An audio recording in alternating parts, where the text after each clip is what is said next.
You don't create success, you act upon it. Here's the question. What's going on inside the minds of top achievers that cause them to make extraordinary breakthroughs both personally and professionally? My name is Tim Shurr, and I invite you to join me as we take a deep dive into the unconscious mind and discover how to transform your biggest dreams into a reality. Welcome to the How to Be Mesmerizing podcast.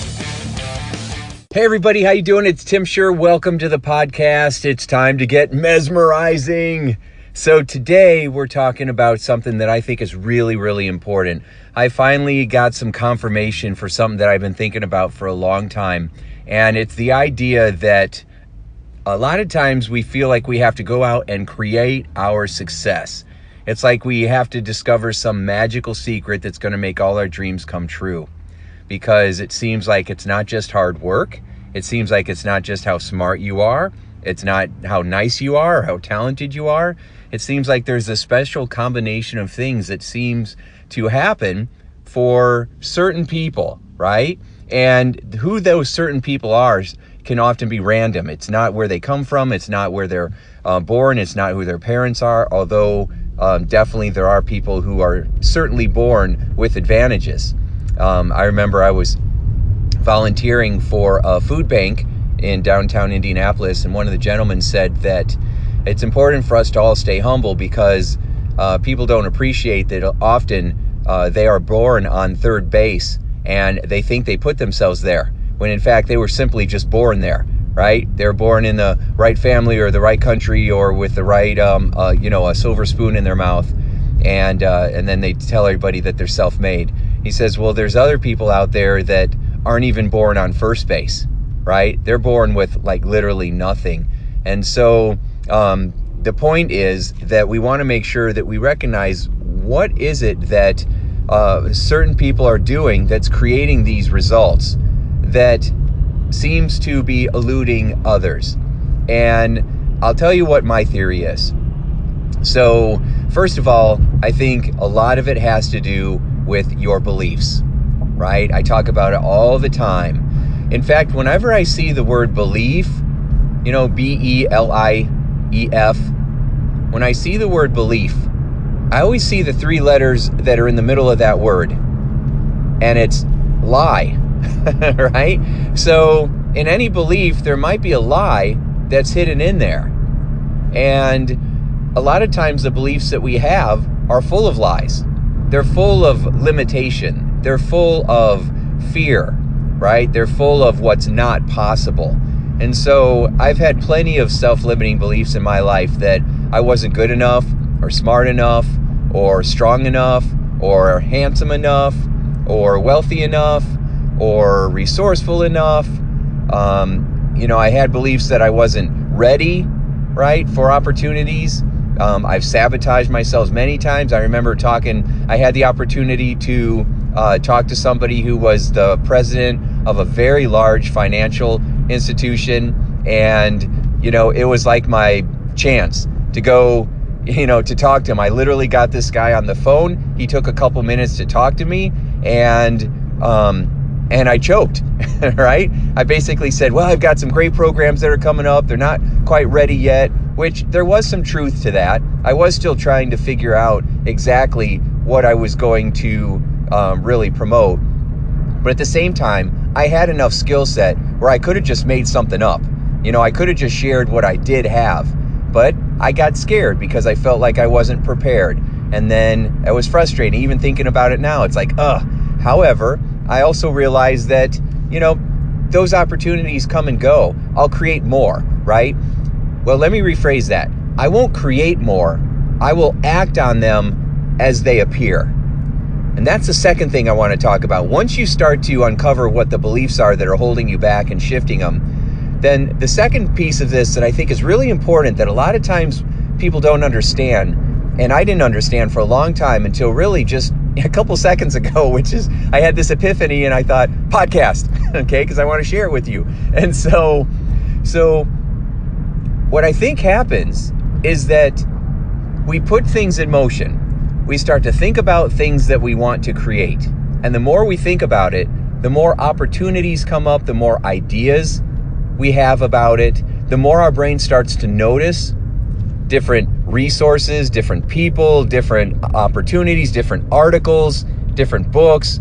It kind of pays attention to what's around us. I mean, there's millions of possibilities around you at any moment. I mean, literally, at any moment, you could choose to do one of 1,000 different things, right? You could literally jump on the ground and start doing somersaults if you wanted to, right? I don't know if that'd be good for you, but you could. Or if you really got intentional, you could be in a casino gambling in Las Vegas tonight, right? Or sometime in the middle of the night or during the day if you got really intentional about it. I mean, we really can do a million things. We could call up a random stranger, just dial a number, call somebody up and say, hey, you are amazing, you count. I mean, we could do 1,000 different things. We tend to do the same things, though, over and over and over because it becomes a habit. We become used to it. It becomes our norm. But the possibilities are always there. And when you start focusing on what's possible and when you start focusing on what you're excited about, then it seems like the reticular activating system in your brain, this part of your brain, starts to pay attention to how can we make these things happen. And the more you think about it, the more opportunities come up. Now, there's what people call the law of attraction. And the law of attraction is kind of a fancy way of saying what I'm talking about right now, that what you think about comes about, okay? And it's not that what you think about comes about, it's what you think about causes your brain to pay attention to opportunities, and if you act on those opportunities, then over time, the actions that you take will bring about results that you're looking for, or they will bring about results that will take you eventually to what it is that you're looking for. And often, what you think you're looking for actually gets refined over time. The closer you get to it, the more it changes, right? So I thought that to be happy, I had to make a bunch of money, and I realized that, to be happy, I need to just decide to be happy in this moment. And that's what I needed to focus on. I needed to focus on how am I going to choose happiness right here in the moment, regardless of what I have or what I don't have, who I know and who I don't know, right? Those are distractions. Those are just rules in our head that we make up, that I won't be able to be happy unless this happens or that happens. That's not the case. Because I've had things go the way that I did not want them to go, and I still was happy. Have you ever been in a really good mood, even though a bunch of things went wrong, and you were just like, whatever, because you were, for whatever reason, in a really good mood, right? Or have you ever been in a really bad mood, and all kinds of things were going well, but because you were in such a bad mood, you didn't care. It didn't matter. It didn't make you feel good. I've been in both those situations. I bet you have too. And so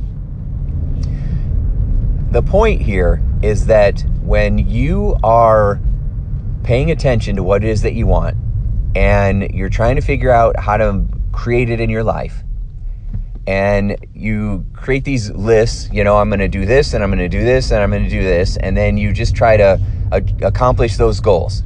And every time you do that, those small goals, it moves you forward. And it's kind of like every time you reach a certain level, the universe says, here's the next level. It's just kind of like a game, right? You got to beat each level, and every time you beat a level, you get to the next level. And, there's always challenges at each level. That's what makes it fun and exciting, and it's what causes you to grow, right? So that you get enough mastery that you can keep climbing up through the levels, right? If you're not learning enough from level 1, you won't get to level 2, and that's how it is in life. And so you got to keep learning and growing. But you didn't build the levels, and you didn't actually build the opportunities, right?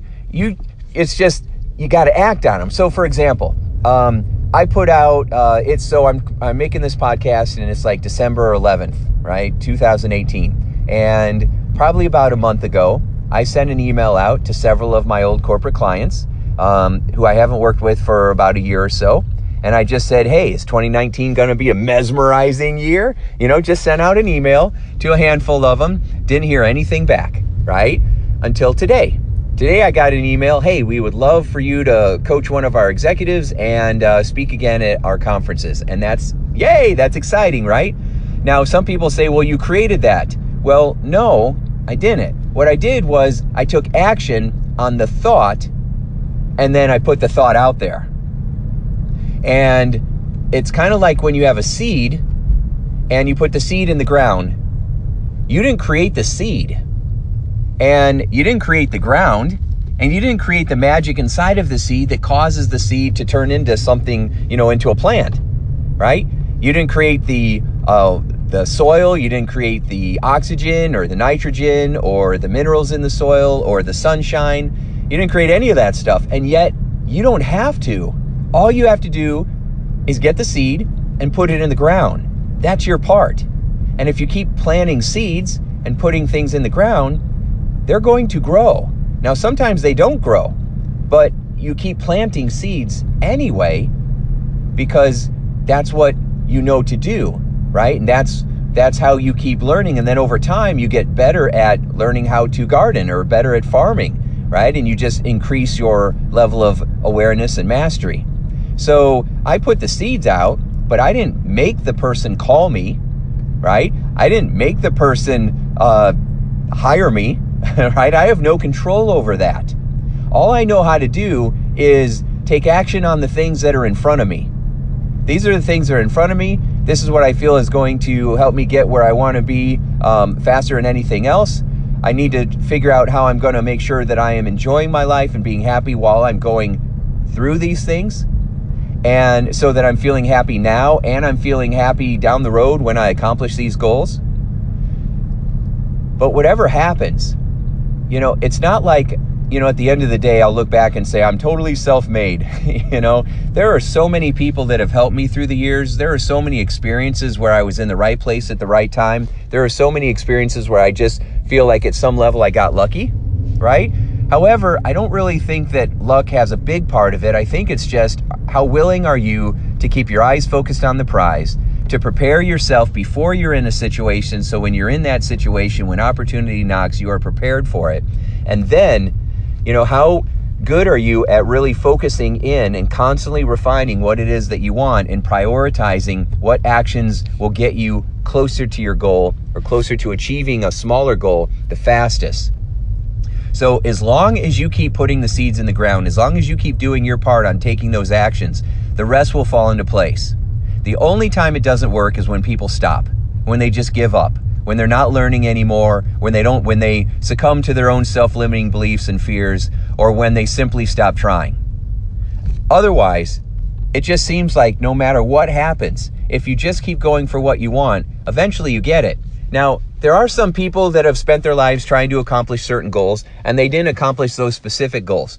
But they were still happy people because they were living a life on purpose. They spent their life doing things that gave them fulfillment, that gave them a sense of mission and purpose, and they wouldn't trade it, right? I mean, there's been situations where there were things where I wanted and I didn't get it, and that's okay because, the things that I did get are great. And so, you just, you keep focusing on what you're grateful for, and then you just keep going for it. And truly, if you keep going for what you want, eventually you'll get it or you'll get something better. And a lot of times we end up with something better than we originally expected. And that's pretty awesome. And so, again, just to summarize this, if you feel like you're going after something in your life and you're just not getting it, it's just not working out, and you feel all this pressure, like, what am I missing? What am I supposed to be doing that I'm not doing? And why does it feel so out of reach? Let me tell you, it's not out of reach. You just got to relax, surrender. Remember that the more fun you have, the more success will just kind of appear in your life, right? The more success you will have. I really believe that the more fun you have, the more you attract success into your life because you're just in a better mood. You're more relaxed. You're nicer to other people. Your brain is more relaxed. And so you'll notice opportunities you might not have noticed otherwise. And you just find yourself feeling a lot more confident, a lot more comfortable, a lot more in control. So if you're not sure exactly what you're supposed to do next, then just think, all right, what opportunities are in front of me? Or what's something that I think maybe I could act upon?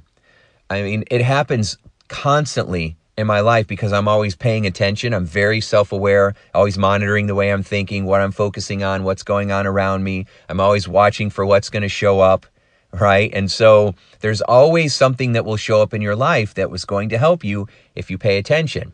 So, I was thinking about, all right, I'm going to go and get on some of the bigger TV shows and get a little bit more television exposure. I've been on TV over 60 times, but I haven't done the really big shows like the Today Show or Good Morning America or things like that. And so I thought, well, that could be on my bucket list. It would be a fun experience. And so I could go after that. And then like 2 days later, a webinar appears with Steve Harrison, who runs the Publicity Summit out of New York City, where he brings a bunch of producers and freelance writers and editors and puts them in a room and teaches people how to pitch them. I've gone to it before, so it was cool. We were on top floor on Pennsylvania Avenue. I was across the street from Madison Square Garden. It was pretty cool. It was my first time to New York City. I've done lots of seminars in upstate New York, but it was a really cool experience. And it was several years ago. And so I got really good at pitching, but my confidence wasn't there yet. And at the time, it's kind of embarrassing, but at that time, I was trying to be America's expert on self-sabotage, which I think I was an expert at self-sabotage, but not in the way I wanted it to be. And so it didn't go so well. But it was still a very good experience, right? And so now I can go after it again, and this time it will be a good experience because I am prepared, right? I have done my homework and I am prepared. And you can put me on any show or any stage anywhere, and I would rock the house because I've got the belief, the confidence, and the experience now to back it up. And so all of a sudden, Steve's webinar comes on, and he's interviewing people on publicity. And I thought, this is great, right? So immediately he gave me clues, right? Of, okay, I could reach out to these people. In fact, I wrote down the names of the people that he had interviewing, and I reached out to them on LinkedIn, and I planted my seeds. Now, I can't control if they reach out back. I can't control if they take one of my articles or ideas or put me on their shows. I have no control over that. And that's okay. I'm fine with that. All I got to do is act on the stuff that I can control. All I got to do is act on, if there's seeds, I got to put them in the ground. That's my responsibility. That's your responsibility too. There are always opportunities for you to connect with somebody, to accomplish something, to learn something. There's always ample opportunities if you're looking for them. The challenge when I talk to most people is they're not looking for them because they're too busy focusing on what they don't have and what they don't know and what they don't like. And that's going to that'll guarantee that you don't get what you're looking for.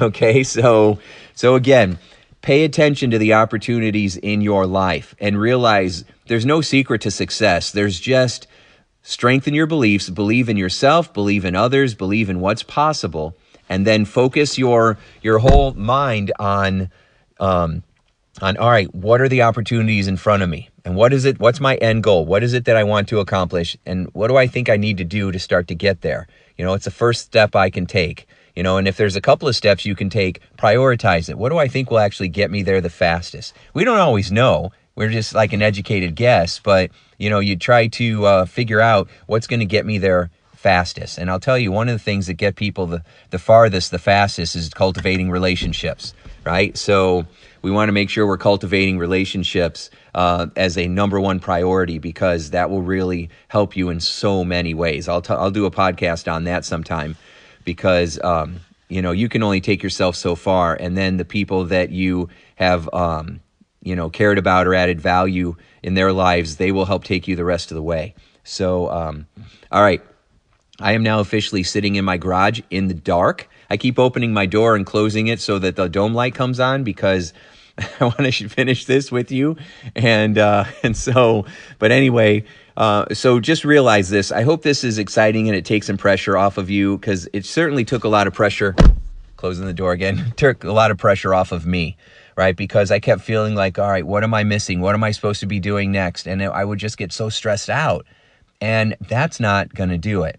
So instead, it's just plant the seeds, watch for the opportunities, execute on those opportunities, watch what happens next. Keep yourself focused on planting the seeds, harvesting the crops. That's your job. You can't control any of the other stuff. Control what you can control, do the stuff you can do, and then just wait for the opportunities to show up. Watch for them, and they will. They really, I promise they will. So you've just got to believe and then keep taking positive, consistent action. All right, so I hope this helps. Thanks so much. I'm going to go in the house, and I just got some groceries. I'm going to put them away, and we'll talk to you real soon. Thanks so much. for being so mesmerizing and being a part of this podcast with me. And I can't wait to talk with you in the next one. So make sure you share this with your friends or anybody that's trying to achieve a goal or transform their life or improve their quality of life or trying to improve a company or culture or become a better leader. Please share this with them so that they can be mesmerizing as well as you. That'll be totally awesome. Make sure if you haven't subscribed to this podcast, that'll be cool. And so that you always get the latest episode. All right. Thanks so much for being mesmerizing. Make today a sure success. We'll talk to you next time. Bye. Hey, would you like more free tips on how to be a mesmerizing leader? Then check out mesmerizingleadership.com and also hang out with me on Facebook, facebook.com/Tim Shurr. Thanks so much and make your day a sure success.